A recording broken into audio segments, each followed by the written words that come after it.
नमस्कार, मैं रवीश कुमार। बहस की कमी नहीं पड़नी चाहिए। अगर बेरोजगारी और पेट्रोल के दाम को लेकर लोग ज्यादा व्हाट्सएप के लिए मीम बनाने लगे तो उन्हें नए मीम बनाने का मौका देना भी एक तरह आपदा में अवसर के समान है।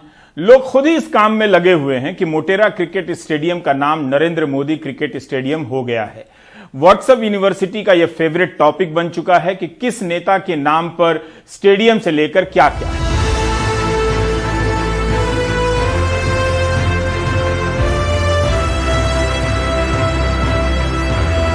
अब बहस का नया टॉपिक आया है।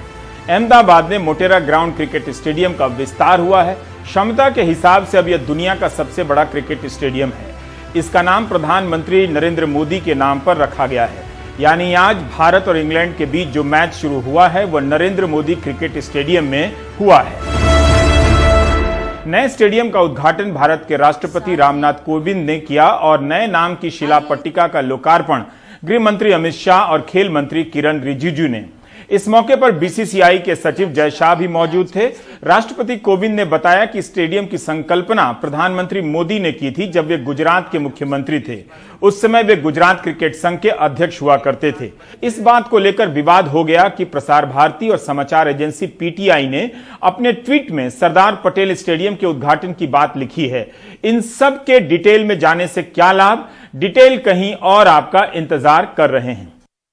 जो लोग नरेंद्र मोदी क्रिकेट स्टेडियम से हैरान हैं, उन्हें कम से कम मध्य प्रदेश के तत्कालीन शिक्षा मंत्री पारस जैन को याद करना चाहिए, जिन्होंने मई 2014 में ही कहा था कि स्कूलों के पाठ्यक्रम में नरेंद्र मोदी के जीवन के बारे में पढ़ाया जाना चाहिए। तब 31 मई 2014 को प्रधानमंत्री ने ट्वीट किया और यह खबरें छपी भी हैं कि मैं अखबारों में पढ़ रहा हूं कि कुछ राज्य अपने स्कूलों के पाठ्यक्रम में नरेंद्र मोदी के जीवन संघर्ष को शामिल करना चाहते हैं। मैं मानता हूं कि जीवित व्यक्ति के जीवन संघर्ष को स्कूलों के पाठ्यक्रम में शामिल नहीं किया जाना चाहिए। एक अन्य ट्वीट में प्रधानमंत्री ने कहा कि आज के भारत को बनाने वाले नायकों का समृद्ध इतिहास रहा है। युवा मन को उन महान हस्तियों के बारे में पढ़ना चाहिए और प्रेरणा लेनी चाहिए। तब इस बात की बहुत तारीफ हुई थी कि प्रधानमंत्री महिमा मंडन की राजनीति से कोसों दूर है, बढ़ावा नहीं दे रहे हैं। उससे कुछ साल पहले यूपी में मायावती की बहुत आलोचना हुई थी। बीजेपी ने की थी कि अपने जीवन काल में अपनी ही मूर्ति बनवा ली है उन्होंने।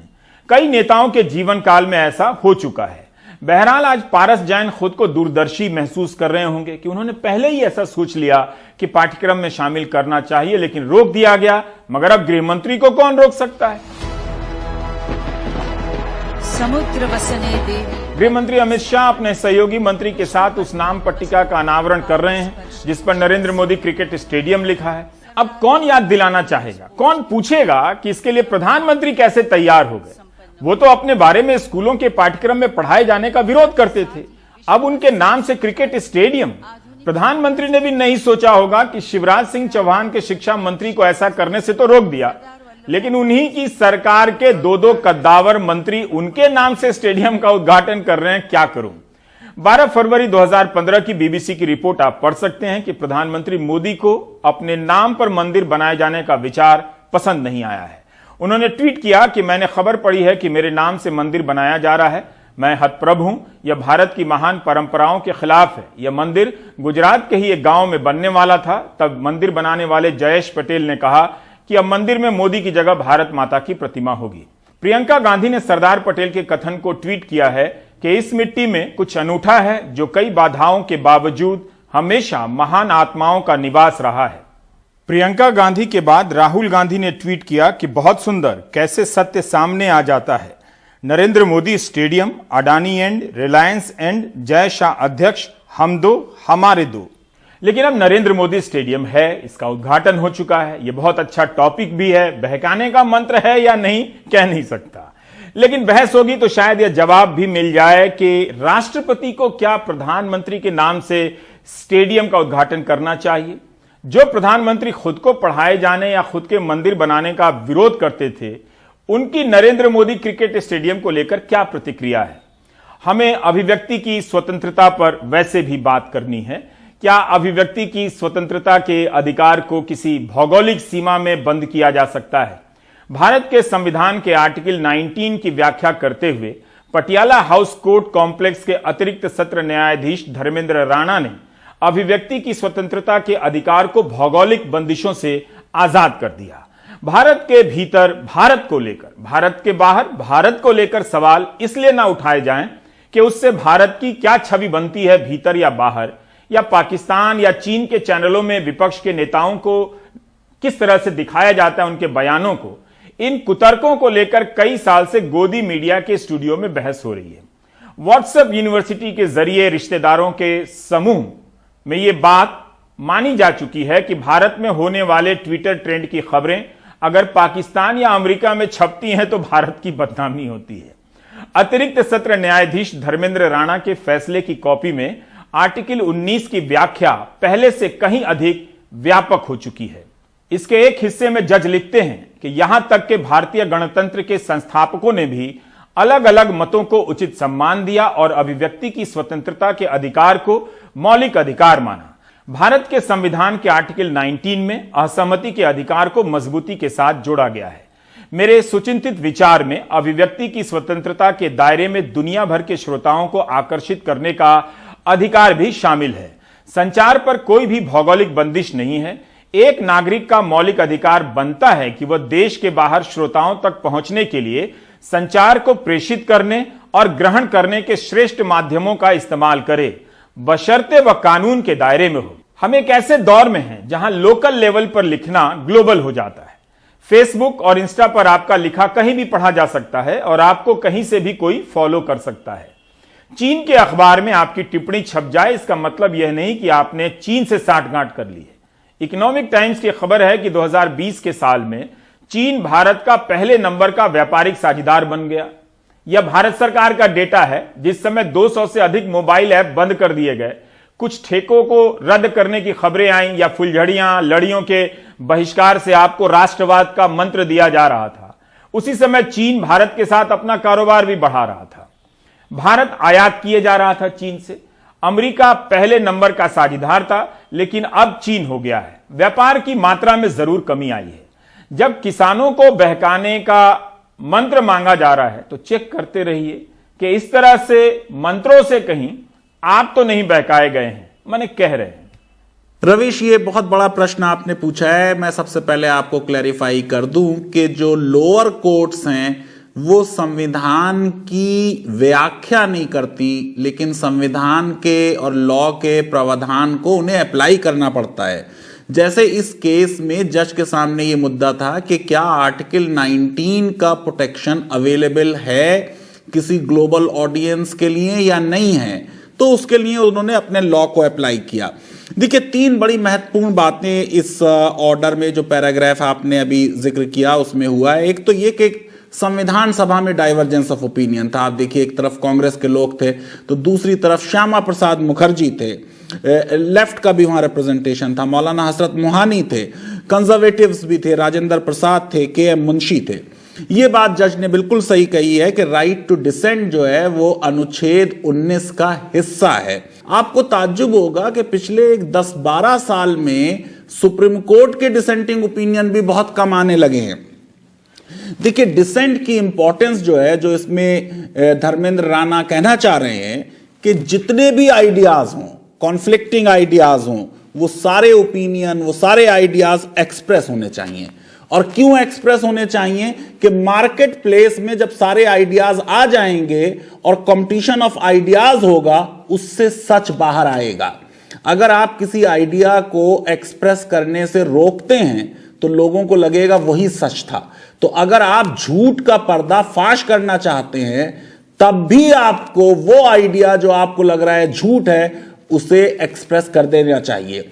जैसे अगर यह महसूस होता हो कि ये फार्म लॉस किसानों के बहुत फायदे में है, तो फिर जो उसके खिलाफ बोल रहे हैं उन्हें भी बोलने देना चाहिए, ताकि लोग एक सही ओपिनियन बना लें और वो देख लें कि जो खिलाफ बोल रहे हैं उनके आर्गुमेंट्स में कोई दम नहीं है। देखिए, जेल में रहते हुए भी आर्टिकल 19 का प्रोटेक्शन रहता है। बहुत ज्यादा किताबें और अच्छी किताबें जेलों में लिखी गई हैं। और ये जो लास्ट पॉइंट कहा जज ने कि ग्लोबल ऑडियंस, ये इनका एक बहुत बड़ा कंट्रीब्यूशन है, क्योंकि अभी तक आर्टिकल 19 के बारे में ये बात क्लियरली नहीं कही गई थी। और ये भी बात कही उन्होंने कि बेस्ट मीन्स ऑफ कम्युनिकेशन जो है वो इस्तेमाल करने का हक है। आप देखिए कि ये केसेस हो चुके हैं, सुप्रीम कोर्ट का फैसला है। इंदिरा जी ने ये कह दिया था कि अखबार जो है वो 10 पेज से ज्यादा का नहीं छपेगा, उसको सुप्रीम कोर्ट ने स्ट्राइक डाउन किया था। कोई एक न्यूज़पेपर के ऊपर पाबंदी लगा दी गई कि वो मद्रास में नहीं आएगा, उसके सुप्रीम कोर्ट ने स्ट्राइक डाउन कर दिया। तो जो वॉल्यूम है और सर्कुलेशन है उसका भी राइट है। और फिर ये जो 4 कॉर्नर्स ऑफ लॉ की बात कह रहे हैं, इसमें अनुच्छेद 19(2) में जो रेस्ट्रिक्शंस दी हैं, डिफेमेशन मत कीजिए, कंटेम्प्ट ऑफ कोर्ट मत कीजिए, विदेशों से भारत के रिश्ते खराब मत कीजिए, देश की संप्रभुता और अखंडता पर कोई ऐसी बात मत कहिए जो उससे नुकसान पहुंचता हो। जैसे रामदेव जी की किताब पर पाबंदी लगी हुई है, अब वो किताब आप व्हाट्सएप पे शेयर कर दें तो ये 4 कॉर्नर्स ऑफ लॉ से आप बाहर चले गए। मैं ये समझता हूं कि जो पूरा एक इस केस में जज कहना चाह रहा है कि फ्रीडम ऑफ स्पीच में आप हर चीज कह सकते हैं मगर वायलेंस ना करें। अभिव्यक्ति की स्वतंत्रता की कोई भौगोलिक सीमा नहीं है। वक्त के साथ संविधान की धाराएं नदियों की धाराओं की तरह नए नए रास्ते खोजती रहती हैं। बिना सबूतों के दिशा को गिरफ्तार कर दिल्ली पुलिस ने संविधान की पाठशाला में दिशा ए रवि को हमेशा के लिए अनिवार्य चैप्टर बना दिया है। क्या इस जजमेंट को अब शिक्षा मंत्रालय की गाइडलाइन के आलोक में देखा जा सकता है? हाल की इन खबरों और विश्लेषणों पर आपका ध्यान तो गया होगा कि 15 जनवरी को शिक्षा मंत्रालय ने अपनी गाइडलाइन में ऑनलाइन सेमिनारों के लिए नए नियम जोड़े हैं। यदि कोई सरकारी संस्थान भारत की सुरक्षा और आंतरिक मामलों जैसे कश्मीर या पूर्वोत्तर के राज्यों पर कोई ऑनलाइन कार्यक्रम, वर्चुअल कॉन्फ्रेंस, सेमिनार, ट्रेनिंग आदि करना चाहता है तो उन्हें पहले सरकार से अनुमति लेनी होगी। गाइडलाइन में लिखा है कि ऐसे किसी कार्यक्रम में भारतीय डेलीगेशन द्वारा दी जाने वाली जानकारी और प्रेजेंटेशन का विश्लेषण किया जाएगा, उसकी स्क्रूटिनी होगी। मतलब आपके शोध पत्र को कोई जांच सकता है, कौन करेगा इसमें नहीं लिखा है। अनुमति मिलने के दौरान कार्यक्रम का लिंक विदेश मंत्रालय के साथ साझा करना होगा। सभी मंत्रालयों, पीएसयू, केंद्रीय शैक्षणिक संस्थान, केंद्र, राज्य या केंद्र शासित प्रदेशों द्वारा संचालित विश्वविद्यालयों को कार्यक्रम और उसमें शामिल होने वाले प्रतिभागियों के लिए अनुमति लेनी होगी। जिन कार्यक्रमों में विदेशों से पैसे और प्रायोजक मिल रहे हैं या जिसमें विदेशी प्रतिभागी शामिल हैं, उन कार्यक्रमों के लिए विदेश मंत्रालय से मंजूरी अनिवार्य है। डॉक्टरों, वैज्ञानिकों और संयुक्त सचिव और उससे ऊपर के सरकारी अफसरों को भी विदेश मंत्रालय से अनुमति लेनी होगी। इस तरह तो विदेश मंत्रालय यूनिवर्सिटी का एक और वाइस चांसलर बन जाएगा। पहले भी अनुमति की प्रक्रिया थी मगर औपचारिक रूप से। लेकिन प्रेजेंटेशन की जांच, शोध पत्र की जांच, क्या ऐसे नियम किसी लोकतांत्रिक देश की गरिमा को बढ़ाते हैं? सोचिए, इस तरह की गाइडलाइन को देखकर दुनिया विश्वगुरु भारत और उसकी खस्ता हाल यूनिवर्सिटी के बारे में क्या सोचेगी? कश्मीर पर शोध पत्र पढ़ना हो तो क्या उसकी जांच मंत्रालय के अधिकारी करेंगे? अगर उन्होंने रोक दिया या कुछ हिस्सा हटा दिया तो क्या उसे लेकर शोधकर्ता को कोर्ट जाना होगा कि अभिव्यक्ति की स्वतंत्रता के अधिकार का हनन हुआ है? 20 फरवरी के इंडियन एक्सप्रेस में छपी खबर के मुताबिक the Indian academy of sciences, the Indian national science academy और नेशनल एकेडमी ऑफ साइंसेज से जुड़े वैज्ञानिकों ने अपने पत्र में लिखा है कि हमारे देश की सुरक्षा की रक्षा अवश्य करनी चाहिए, लेकिन भारत के आंतरिक मामलों में ऑनलाइन कार्यक्रम आयोजित करने से पहले अनुमति क्यों लेनी होगी? इन वैज्ञानिकों ने पूछा कि आंतरिक मामले क्या होते हैं? इससे तो भारत में विज्ञान के विकास की प्रक्रिया संकुचित होती चली जाएगी। आपको लगता है कि Harvard University, Yale University, Oxford University, Columbia University अपने देश में ऐसे नियमों को स्वीकार कर लेते, या भारत के ऐसे नियमों से वहां जाने वाले भारतीय डॉक्टर, वैज्ञानिक या प्रोफेसरों की अच्छी प्रतिष्ठा होगी? जब प्रधानमंत्री जहाज चलाने का काम बाबुओं को नहीं देना चाहते हैं तो बाबुओं को शोध पत्र पढ़ने, उनके प्रेजेंटेशन को जांचने का काम क्यों देना चाहते हैं? क्या यह एक तरह का कंट्रोल नहीं है? वेल्थ क्रिएटर भी देश को जरूरी होते हैं, तभी तो वेल्थ बांटेंगे। गरीब तक वेल्थ बांटेंगे कहां से? रोजगार देंगे कैसे? और सब कुछ बाबू ही करेंगे। आईएएस बन गया मतलब वो फर्टिलाइजर का कारखाना भी चलाएगा, आईएएस हो गया तो वो केमिकल का कारखाना भी चलाएगा, आईएएस हो गया वो हवाई जहाज भी चलाएगा।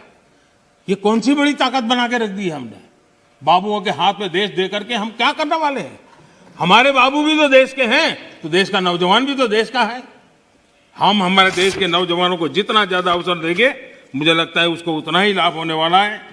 दिशा ए रवि के मामले में जहां पटियाला हाउस कोर्ट के जज अभिव्यक्ति की स्वतंत्रता को भौगोलिक सीमाओं से आजाद कर रहे हैं, वहीं भारत सरकार का शिक्षा मंत्रालय आंतरिक मामलों के नाम पर अभिव्यक्तियों को भौगोलिक सीमाओं में बांध रहा है।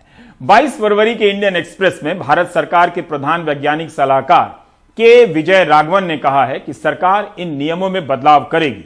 उम्मीद है इस जजमेंट को भी पढ़ लेगी। बदलाव करने से पहले जब अभिव्यक्ति की स्वतंत्रता ग्लोबल हो सकती है तो फिर अकादमिक शोध पत्र आंतरिक मामला कैसे हो सकता है।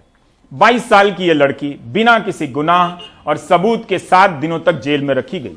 उसने उस राज्य की शक्ति को करीब से देखा होगा जो तरह तरह की बातें बनाकर किसी को आतंकवादी साबित कर देने की महारत रखता है।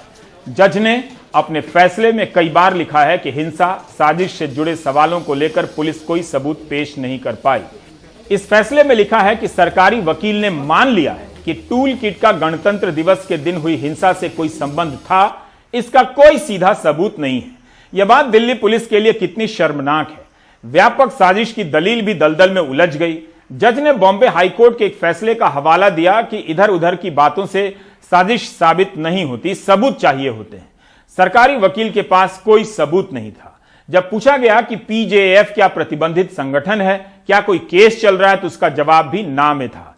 गणतंत्र दिवस की हिंसा के मामले में गिरफ्तार लोगों से हुई पूछताछ से भी दिशा को लेकर कोई बात सामने आई है, इसका जवाब ना में था। दिशा के खिलाफ हर वो दलील जो गोदी मीडिया और नेताओं के जरिए आप तक पहुंचाई गई, पुलिस कोर्ट में साबित नहीं कर सकी। दिशा को लेकर बीजेपी के कई नेताओं ने ट्वीट किए। बीएल संतोष और गजेंद्र सिंह शेखावत के ट्वीट को आप देख सकते हैं। बीएल संतोष ने अपने ट्वीट में कहा है कि 21 साल की उम्र को ढाल की तरह इस्तेमाल किया जा रहा है अपराध को छिपाने के लिए। गजेंद्र सिंह शेखावत लिखते हैं कि अगर 21 साल की उम्र आधार है तो वे परमवीर चक्र विजेता सेकंड लेफ्टिनेंट अरुण खेत्रपाल पर गर्व करना चाहेंगे। सोचिए, एक तरफ 22 साल की एक लड़की है और दूसरी तरफ सरकार के कद्दावर मंत्री, बीजेपी के नेता, मीडिया का बड़ा हिस्सा। यह सब कुछ बिना सबूत के हुआ। दिशा रवि के पिता बेहद संक्षिप्त और औपचारिक प्रतिक्रिया जारी कर रहे हैं। We have not done anything, any mistake, or my daughter has been done nothing wrong in anything. We have to believe in our this thing, judiciary. Yes, sir. Justification, whatever this thing. I am an Indian. We have to respect our country's rules and regulations. And you people knew the thing that we have not done any mistake, and I am very thankful. यह कोई साधारण case नहीं था। अतिरिक्त solicitor general SV Raju police की तरफ से पैरवी कर रहे थे। उनके सामने थे दिशा के वकील सिद्धार्थ अग्रवाल। सिद्धार्थ अग्रवाल के जिरह की भी तारीफ हो रही है। सिद्धार्थ अग्रवाल ने कोर्ट में अपने मुवक्किल की तरफ से कहा था कि अगर अपराध यह है कि मैंने शांतिपूर्वक विरोध किया तो मैं दोषी हूं। यदि अपराध यह है कि मैंने इस शांतिपूर्ण विरोध के बारे में विज्ञापन दिया है तो मैं दोषी हूं। यदि यह पैमाना है तो मैं निश्चित रूप से दोषी हूं। मसलन अगर योग है और मुझे योग की जगह कुंग-फू पसंद है, क्या मैं चीनी जासूस बन जाऊंगा? यह मैं नहीं कह रहा हूं, यह उनकी एफआईआर में है। एफआईआर में उनका आरोप है कि मैंने चाय और योग पर हमला किया है। क्या यह देशद्रोह का पैमाना है? मगर फैजान मुस्तफा कहते हैं कि बेल के आदेश में बातें ऐतिहासिक और संवैधानिक रूप से काफी महत्वपूर्ण है। इसके बावजूद बेल के आदेश की सीमाएं भी हैं, जैसे मुचलकी की राशि कम हो सकती थी। फैजान मुस्तफा का यह भी कहना है कि बेल के आदेश में इतना कुछ लिखने से बचा जाना चाहिए। उनकी यह दलील दूसरे मामलों में भी रही है। कन्हैया के बेल के मामले में भी उन्होंने कहा था, जब इस आदेश में कहा गया कन्हैया के मामले में कि जो नारे जेएनयू में लगे हैं वो एक संक्रमण की तरह हैं जिसे महामारी बन जाने से पहले ही रोक देना चाहिए। 6 महीने की बेल देते हुए कोर्ट ने कहा था कि संक्रमण फैल जाए तो दवाई देनी पड़ती है, नहीं तो गैंग्रीन हो जाता है, हाथ पैर काटना पड़ जाता है। मगर अभी कोर्ट दवाई देने का काम कर रहा है। आदेश में एंटी नेशनल शब्द का इस्तेमाल किया गया था जो भारतीय कानून में नहीं है। फैजान मुस्तफा अब भी कह रहे हैं कि बेल का ऑर्डर संक्षिप्त होना चाहिए। बेल के ऑर्डर में रवीश, मैंने बार बार कहा है, जजेस को कम से कम बोलना चाहिए। कन्हैया कुमार का भी ऑर्डर बहुत लंबा था, उसमें भी जेएनयू के टीचर्स को भी नसीहत दे दी गई। चिन्मय नंद का ऑर्डर भी बहुत लंबा था, उसमें विक्टिम के बारे में कई टिप्पणियां कर दी गई। इस बेल ऑर्डर में भी इतनी ज्यादा चीजें, सेडिशन के बारे में, फ्रीडम ऑफ स्पीच, कॉन्स्पिरेसी के बारे में कहने की जरूरत नहीं थी। मेरे हिसाब से ऑर्डर इतना होना चाहिए था कि कोई भी कस्टोडियल इंटेरोगेशन की जरूरत नहीं है, इसलिए बेल दी जा रही है। देखिए, बेल तभी डिनाई करनी चाहिए जब आपको उस आदमी की जरूरत हो इंटेरोगेशन के लिए, या आपको लगता हो कि वो आदमी विटनेसेस को इन्फ्लुएंस कर सकता है। मैं समझता हूं भीमा कोरेगांव में भी बेल देने में जो देरी हो रही है, और जिसमें senior citizens, writers, activist, eminent लोग इन्वॉल्व हैं, उससे भारत की इंटरनेशनल छवि को नुकसान पहुंचा है। सफूरा जरगर के केस में मैं समझता हूं कि जो ह्यूमैनिटी का एलिमेंट था, उनकी प्रेगनेंसी का, उसको इग्नोर किया गया। वो ऑर्डर गलत हो सकता है, लेकिन धर्मेंद्र राणा को टारगेट करना यह बात बिल्कुल सही नहीं है। देखिए, कोई भी जज जो है वो भगवान नहीं है। जजमेंट का क्रिटिसिज्म होना चाहिए, जज का क्रिटिसिज्म नहीं होना चाहिए। सफूरा जरगर के केस में यूपा लगा हुआ था, उससे भी जज को कुछ डिफिकल्टी हो रही थी। यहां जज ने कहा कि कोई एविडेंस सामने नहीं है, वहां हजारों पेज की एविडेंस लाई गई। हो सकता है वो एविडेंस अब बोगस हो सकता है उस एविडेंस के बेसिस पे सफूरा जरगर को एक्विटी करे बाद में कोर्ट, लेकिन कुछ ना कुछ एविडेंस सामने थी। जैसे मैं टीचर हूं, एक कॉपी खाली है और एक कॉपी में कुछ 1.5 पेज लिख दिया तो मैं 1 नंबर दे देता हूं। अब ये जो बात कही गई कि सफूरा जरगर के केस में यह हुआ बात कि पहला जो केस था उसमें बेल दे दी गई, उसी दिन एक दूसरी एफआईआर जो थी उसमें रिमांड कर दी गई, और जो तीसरी एफआईआर में मटेरियल कलेक्ट किया गया था उसको दूसरी वाले केस में यूज किया जा रहा है। ये लीगली पॉसिबल नहीं है। तो मैं ये समझता हूं कि सफूरा जरगर के केस में खास बात यह है कि लॉ को सही से समझा नहीं गया, और इस केस में भी to be fair to Dharmendra Rana जो जज हैं, उन्होंने सफूरा से एग्री करते हुए कहा कि फ्री फ्लो ऑफ आइडियाज और डिसेंट बहुत प्रेशस हैं डेमोक्रेसी के लिए। वो डेमोक्रेसी को फ्री एक्सचेंज ऑफ आइडियाज से जो है एक शेप देते हैं, उसका एवोल्यूशन करते हैं। लेकिन यहां उन्होंने कहा था कि आर्टिकल 19 जो है वो एब्सोल्यूट नहीं है। जो दिशा रवि का केस है उसमें उन्होंने कहा ये इनवॉयलेबल है। मैं ये समझता हूं कि इस पूरे केस में वो थोड़ा कंफ्यूज हो गए जो एविडेंस उनके सामने आई। रियल मुद्दा जो था वो ये था कि जो सेक्शन 437 है सीआरपीसी का, वो साफ तौर से ये कहता है कि 16 साल से कम के बच्चों को, औरतों को, बीमारों को मजिस्ट्रेट बेल दे सकता है। और यूपा में बेल मुश्किल जरूर है लेकिन इम्पॉसिबल नहीं है। अगर जज प्राइमा फेसाई कन्विंस्ड है कि इस केस में कन्विक्शन हो जाएगा तो डिनाई कर सकता है, लेकिन मेरिट प्राइमा फेसाई लेवल पे देखी नहीं जाती, बेल की स्टेज पे मेरिट देखी नहीं जाती। इसलिए ये एक कंट्राडिक्शन है। मैं ये समझता हूं कि यूपा का सेक्शन 43 होते हुए भी सीआरपीसी का 437 अप्लाई किया जाना चाहिए था, और इस प्रोवाइजो के तहत सफूरा जरगर को भी बेल दे देनी चाहिए थी, क्योंकि जाहिर है कि सफूरा जरगर भी कोई टेररिस्ट नहीं है। और जज ने यह बात मानी कि भाई इन्होंने ब्लॉकेट करने की कोशिश की रोड पे, लेकिन वो जो एक जुमला लिख दिया उन्होंने कि अगर आपने चिंगारी लगाई है तो हवा उस चिंगारी को कहां तक ले जाती है उसे आप रोक नहीं सकते, वो मैं समझता हूं गैर जरूरी था।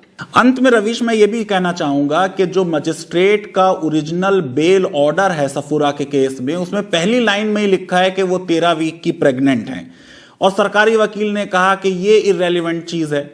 उसके बाद जब एएसजे के सामने मैटर गया तब भी ये बात कही गई कि ये इररेलेवेंट है, लेकिन हाई कोर्ट में सरकारी वकील ने अपोज नहीं की बेल, और ये कह दिया कि ह्यूमैनिटेरियन ग्राउंड पर बेल दे दी जाए। मैं ये समझता हूं ये काम सरकार को और मजिस्ट्रेट को लोअर लेवल पे भी कर देना चाहिए था।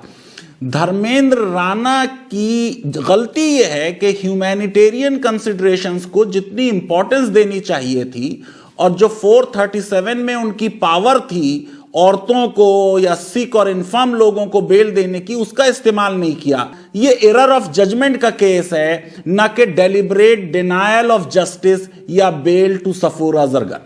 दिशा के मामले में एक अन्य आरोपी शांतनु मुलुक की जमानत याचिका पर आज सुनवाई होनी थी, जो 25 फरवरी को होगी। उधर नवदीप कौर की जमानत पर सुनवाई 26 को होगी। आज नहीं हो सकी क्योंकि हरियाणा सरकार नवदीप कौर की मेडिकल रिपोर्ट पेश नहीं कर सकी। कुछ चीजें बगैर टिप्पणी के भी समझी जानी चाहिए। यह याद रखते हुए कि भारत में 60% गिरफ्तारियां गैर जरूरी होती हैं, अनुचित होती हैं। सोचिए, राष्ट्रीय पुलिस कमीशन अपनी तीसरी रिपोर्ट में कहती है कि 60% गिरफ्तारियां गैर जरूरी या अनुचित हैं। इंडियन मेडिकल एसोसिएशन और दिल्ली मेडिकल एसोसिएशन क्यों एक दूसरे के सामने हो गए हैं, वो भी रामदेव को लेकर। रामदेव की दवा को लेकर उनकी प्रेस कॉन्फ्रेंस को लेकर आईएमए ने बयान जारी किया तो डीएमए ने बयान में स्वास्थ्य मंत्री डॉक्टर हर्षवर्धन की आलोचना क्यों की? शरद की रिपोर्ट। बीते शुक्रवार को बाबा रामदेव ने कोरोना उपचार की दवा क्या लॉन्च की। जो विवाद शुरू हुआ वो खत्म होने का नाम ही नहीं ले रहा। दिल्ली मेडिकल एसोसिएशन ने इंडियन मेडिकल एसोसिएशन के खिलाफ मोर्चा खोल दिया है। इंडियन मेडिकल एसोसिएशन देश में डॉक्टरों की सबसे बड़ी संस्था है। इसी की दिल्ली इकाई है Delhi medical association. Delhi medical association के झंडा बुलंद करने का कारण ये है कि इंडियन मेडिकल एसोसिएशन ने स्वास्थ्य मंत्री डॉक्टर हर्षवर्धन पर सवाल उठाए थे और पूछा था कि उनका बाबा रामदेव की दवा लॉन्च करने के कार्यक्रम में शामिल होना कितना नैतिक था।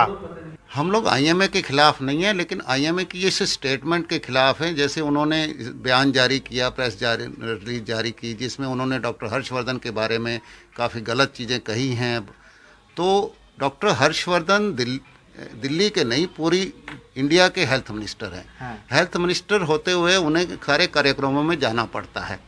इसका मतलब ये नहीं है कि डॉक्टर हर्षवर्धन उसको एंडोर्स कर रहे हैं या उसको यूज़ कर रहे हैं या किसी तरह यूज़ करने की बात कह रहे हैं। जवाब में इंडियन मेडिकल एसोसिएशन ने कड़े तेवर कायम रखते हुए कहा कि डीएमए का ये बयान उसके पूर्व अध्यक्ष डॉक्टर हर्षवर्धन के इनपुट के आधार पर है।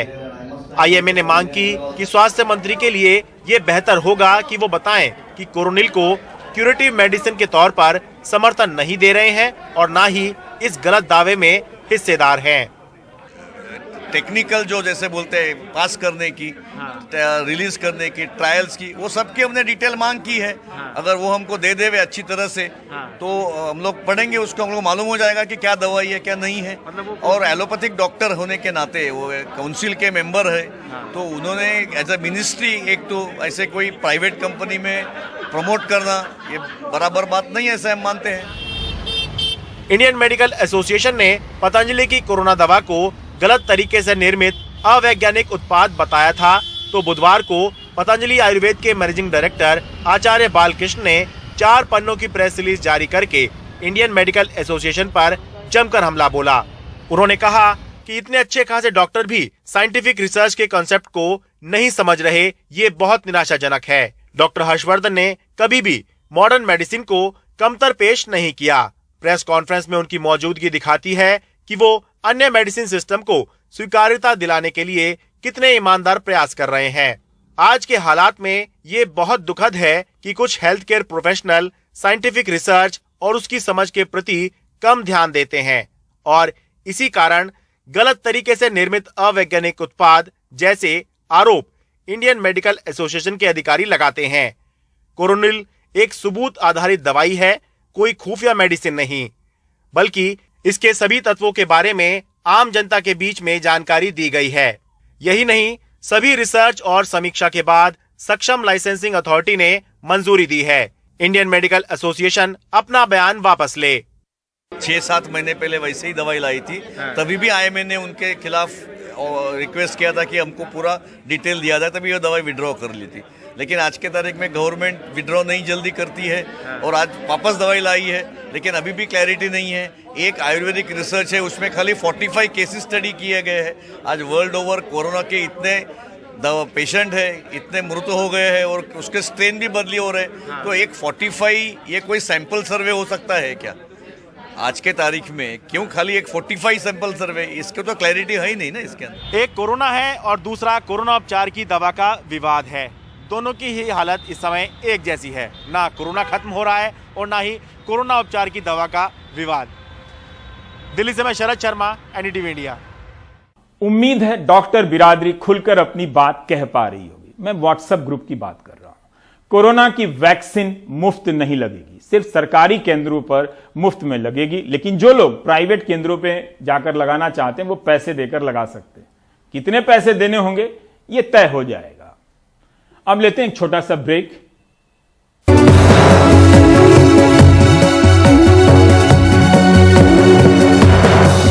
पेट्रोल डीजल के साथ साथ गैस सिलेंडर के भी दाम बढ़े हैं। उज्ज्वला योजना के दौरान जिन गरीब लोगों को गैस के सिलेंडर दिए गए थे, उन लोगों पर सिलेंडर के महंगे होने का क्या असर पड़ा है, आलोक पांडे ने ऐसे ग्रामीण परिवारों से मुलाकात की है।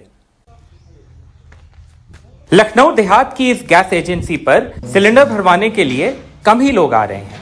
इसकी 15 किलोमीटर की हद में 40 गांव आते हैं और तकरीबन 6,500 ग्राहक हैं। इनमें से आधे लोगों को मोदी सरकार की उज्ज्वला योजना के तहत गैस सिलेंडर मिला है, जो गरीब लोगों के लिए है। पिछले 6 महीनों में गैस सिलेंडर के दाम 170 रुपए तक बढ़ गए हैं। इस दौरान सिलेंडर भरवाने वालों की संख्या में कमी आई है। इस एजेंसी पर अप्रैल 2020 में 4,059 मीट्रिक टन गैस बेची गई। इस समय कोविड की वजह से मुफ्त सिलेंडर बांटे जा रहे थे। जुलाई 2020 में 3,209 मीट्रिक टन गैस बेची गई। जनवरी 2021 में ये घटकर 2,679 मीट्रिक टन ही रह गई। दाम जब नॉर्मल ही रहेंगे, औसत में रहेंगे, तभी हमारा लोगों का भी फायदा है, एजेंसी का तभी फायदा। जब रिफिल ज्यादा होगी तो एजेंसी का फायदा होगा, वो कस्टमर को भी आसानी रहेगी गैस लेने में। कुछ किलोमीटर दूर मुन्नूपुरवा गांव में सुमन पिछले 8 महीनों से सिलेंडर नहीं भरवा पाई हैं। उनके घर में रोज 4 लोगों के लिए 2 वक्त का खाना बनाया जाता है। खेती से उनके परिवार की कमाई तकरीबन 6,000 रुपए महीना है। उनको 2 साल पहले उज्ज्वला योजना में सिलेंडर मिला था। सरकार तो कहती है कि आपकी सुविधा के लिए दिया है सिलेंडर। इतनी महंगी है तो कहाँ हम भरा पीबे, 500-600 के 800 का है तो कहाँ भरा पीबे हम। जैसे 500 का हो तो भले ही भरा ली, अब कोशिश तो करे थे लेकिन भरा नहीं पाते हैं। इस समय लगभग 775-78 के आसपास गैस है और 35 रुपए सब्सिडी मिल रही है। 35 रुपए सब्सिडी, 35 रुपए 17 पैसे सब्सिडी है। अगर थोड़ी बहुत राहत सरकार की तरफ से, मतलब लगभग 6:45 और 6:30, 6:45, 6:30, 7, अगर इस रेंज में हो मतलब तो ज्यादा ठीक रहेगा। पिछले साल सितंबर में लोकसभा में पेश किए गए इस डेटा से बल मिलता है, जिसमें कहा गया है कि उज्ज्वला योजना में शामिल लोगों ने 2019-20 के दौरान औसतन 3 सिलेंडर इस्तेमाल किए, यानी 4 महीने में 1 सिलेंडर। इस डेटा के सामने आने के बाद सिलेंडर की कीमत 170 रुपए बढ़ चुकी है। इस बात में शायद कोई भी शक नहीं है कि गैस सिलेंडर्स जो एक जमाने में लाइन लगा के जिनको हमें लेना पड़ता था, अब वो हर जगह पहुंच गए हैं, खासकर हमारे गांव देहात में। लेकिन शायद सरकार के सामने एक चुनौती ये ज़रूर है कि ज़्यादा से ज़्यादा लोगों तक रिफिल्स जो होते हैं सिलेंडर के वो पहुंच पाए, और वो शायद तभी होगा जब ये सिलेंडर रिफिल्स जो हैं वो कॉस्ट इफेक्टिव हो जाएंगी। लखनऊ से कैमरा पर्सन राजेश गुप्ता के साथ आलोक पांडे, NDTV इंडिया।